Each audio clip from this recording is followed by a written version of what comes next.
నమస్కారం. ఈరోజు మన లోకల్ మిషన్లో పైథాన్ను ఒక పద్ధతి ప్రకారం క్లీన్గా ఎలా సెటప్ చేసుకోవాలో స్టెప్ బై స్టెప్గా చూద్దాం. ఇది చాలా ముఖ్యం. మనం ఏదైనా ప్రాజెక్ట్ మొదలుపెట్టే ముందు మన పైథాన్ సెటప్ ఈ కోర్సుకు సరిగ్గా ఉందా లేదా అని చూసుకోవాలి. ఎందుకంటే సెటప్లో చిన్న తేడా ఉన్నా తర్వాత చాలా పెద్ద సమస్యలు వస్తాయన్నమాట. అసలు అందరం ఒకే వర్షన్ ఎందుకు వాడాలి? మంచి ప్రశ్న. ముఖ్యంగా ఏఐ లాంటి కాంప్లెక్స్ ఫీల్డ్స్లో ఒక్కొక్కరు ఒక్కో పైథాన్ వర్షన్ వాడితే ఇకంతే సంగతులు. ఒక లైబ్రరీ ఒక వర్షన్తో పనిచేస్తుంది, ఇంకొకటి పనిచెయ్యదు. దీనివల్ల వచ్చే ఎర్రర్స్ను సాల్వ్ చేయడం చాలా కష్టం. అదే మనమందరం ఒకే వర్షన్ వాడితే ఊహించిన ఎర్రర్స్ చాలా వరకు తగ్గిపోతాయి. ఏదైనా సమస్య వచ్చినా వెంటనే పరిష్కరించుకోవచ్చు. అప్పుడు లెర్నింగ్ ప్రాసెస్ కూడా చాలా స్మూత్గా సాగిపోతుంది. సరే, మరి మన మొదటి అడుగు ఏంటంటే అసలు మన సిస్టంలో పైథాన్ ఉందా? ఒకవేళ ఉంటే అది ఏ వర్షన్ అని చెక్ చేసుకోవడం. రైట్, ఇప్పుడెలా చెక్ చేయాలో చూద్దాం. చాలా సింపుల్. స్టార్ట్ మెనూ ఓపెన్ చేసి సిఎండి అని టైప్ చేయండి. కమాండ్ ప్రాంప్ట్ వస్తుంది. ఆ బ్లాక్ విండోలో పైథాన్ అని టైప్ చేసి ఎంటర్ కొట్టండి. అంతే. అక్కడ గనక మీకు పైథాన్ వర్షన్ నెంబర్ ఉదాహరణకి 3.123 లాంటి కనిపిస్తే దాని అర్థం మీ సిస్టంలో పైథాన్ ఆల్రెడీ ఉందని. ఓకే, ఇప్పుడు మన పనేంటంటే దాన్ని తీసేసి మనం అనుకున్న వర్షన్ను ఫ్రెష్గా ఇన్స్టాల్ చేయడం. ఎందుకు తీసేయాలి? ఎందుకంటే పాత వర్షన్స్ ఏవైనా ఉంటే కొత్త ఇన్స్టలేషన్తో అవి క్లాష్ అవ్వచ్చు. ఆ కన్ఫ్యూజన్ ఏమీ లేకుండా ఉండాలంటే ఉన్న వాటన్నిటినీ ముందుగా పూర్తిగా తీసేయడమే బెస్ట్. ఇది చాలా ఇంపార్టెంట్ స్టెప్. స్టార్ట్ మెనూలో యాడ్ ఆర్ రిమూవ్ ప్రోగ్రామ్స్ అని వెతకండి. అక్కడ మీకు కనిపించే ప్రతి పైథాన్ వర్షన్ను లాంచర్తో సహా ఒక్కొక్కటిగా సెలెక్ట్ చేసి అన్ఇన్స్టాల్ క్లిక్ చేయాలి. సిస్టమ్ను కంప్లీట్గా క్లీన్ చేయడం అన్నమాట. అన్నీ అన్ఇన్స్టాల్ చేశాక ఒకసారి కన్ఫర్మ్ చేసుకోవాలి కదా. దానికోసం మళ్ళీ ఒక కొత్త కమాండ్ ప్రాంప్ట్ ఓపెన్ చేసి పైథాన్ అని టైప్ చేయండి.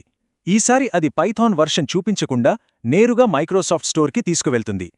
ఆహా, అలా జరిగితే మనం పాత పైథాన్ను విజయవంతంగా తీసేసినట్టే. ఇప్పుడు నెక్స్ట్ స్టెప్కి మనం ready. Okay, clean slate ready అయింది. ఇప్పుడు మనం అనుకున్న పర్ఫెక్ట్ ఎన్విరాన్మెంట్ కోసం కరెక్ట్ పైథాన్ వర్షన్ను ఎలా ఇన్స్టాల్ చేయాలో చూద్దాం. ఇక్కడ చాలా ముఖ్యమైన విషయం ఒకటుంది. మనమందరం వాడబోయే వెర్షన్ పైథాన్ 3.10.0. ఎగ్జాక్ట్గా ఇదే వెర్షన్. దీనివల్ల మనందరి సెటప్లో కంపాటబిలిటీ సమస్యలు రాకుండా ఉంటాయి. సరే, మరి ఇన్స్టాలర్ ఎక్కడ దొరుకుతుంది? సింపుల్. అఫీషియల్ వెబ్సైట్ python.orgకి వెళ్ళాలి. అక్కడ డౌన్లోడ్స్ సెక్షన్కి వెళ్ళండి. కొంచెం కిందకి స్క్రోల్ చేస్తే October 4, 2021 రిలీజ్ అయిన 3.10.0 వర్జన్ కనిపిస్తోంది. దాంట్లో విండోస్ ఇన్స్టాలర్ 64 బిట్ని సెలెక్ట్ చేసి డౌన్లోడ్ చేసుకోండి. ఈ రోజుల్లో దాదాపు అన్ని సిస్టమ్స్ 64 బిటే ఉంటాయి. ఒకవేళ డౌట్ ఉంటే కంగారు పడాల్సిన పనిలేదు. సెట్టింగ్స్లో సిస్టమ్, ఆ తర్వాత అబౌట్కి వెళ్తే అక్కడ సిస్టమ్ టైప్ ఏంటో క్లియర్గా కనిపిస్తుంది. 64 బిట్టా 32 బిట్టా అని. ఇప్పుడు చాలా ముఖ్యమైన స్టెప్. డౌన్లోడ్ చేసిన ఫైల్ని రన్ చేయగానే ఒక విండో వస్తుంది కదా. అక్కడ కింద 2 చెక్ బాక్సులుంటాయి. Install launcher for all users మరియు యాడ్ పైథాన్ 3.10 టు పాత్. ఈ రెండోది అంటే పాత్కి యాడ్ చేయడం చాలా ఇంపార్టెంట్. దాన్ని అస్సలు మర్చిపోవద్దు. దాన్ని టిక్ చేసి ఆ తర్వాతే ఇన్స్టాల్ నౌ క్లిక్ చేయాలి.